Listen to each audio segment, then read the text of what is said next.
Hi there, welcome to my Rhythmic Horizons DVD. I don't know if you're familiar with my previous DVD, Rhythmic Visions, or my books, Rhythmic Illusions and Rhythmic Perspectives, but I'll be expanding on some of the concepts that I started in those products, as well as introducing some new concepts along the way. As you've probably noticed, this is a double-sided DVD, so when you're finished with one side, you can take the disc out, flip it over, and put it back in your machine to access the information on the other side.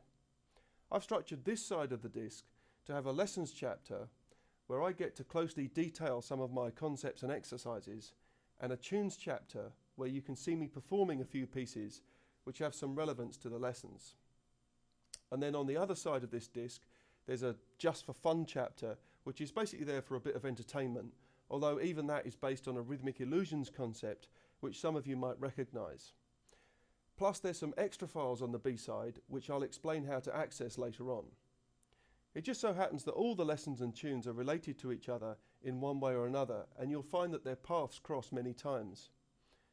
As I did on the last DVD, I've included some alternative audio mixes in the lessons chapter, so you can hear the examples presented with either a full mix of drums and music or just drums on their own with a click. You can select these mixes from your remote handset by pressing the audio button whenever you see this sign. I'd like to explain a little bit about the extra files that I've included. Now these files are only accessible when you put the B side of this disc into a computer that has a DVD drive.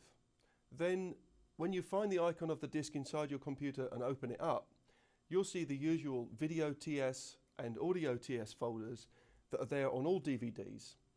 But you'll also find another folder called Extras. Inside that Extras folder, you'll find some printable PDF documents, which are the drum notations from the lessons chapter. And in fact, you'll see signs appearing during the lessons, which are reference to those notations. There's also a folder containing some MP3 audio play-alongs of some of the riffs that I used during the lessons section. And finally, a MIDI file of the tune 19 Days. This is a slightly complex tune, and I wanted to give you the opportunity to work with it more closely. So you could, for instance, load the MIDI file into a sequencer and then have the freedom to manipulate the track by changing the tempo or repeating certain sections of the tune, as well as isolating different instruments. And with some computer-based sequencers, you can even see the score of the instruments too. But most of all, I want you to get something out of this DVD. I hope my lessons and performances will inspire you musically and give you some food for thought about how you approach your playing on your drum set.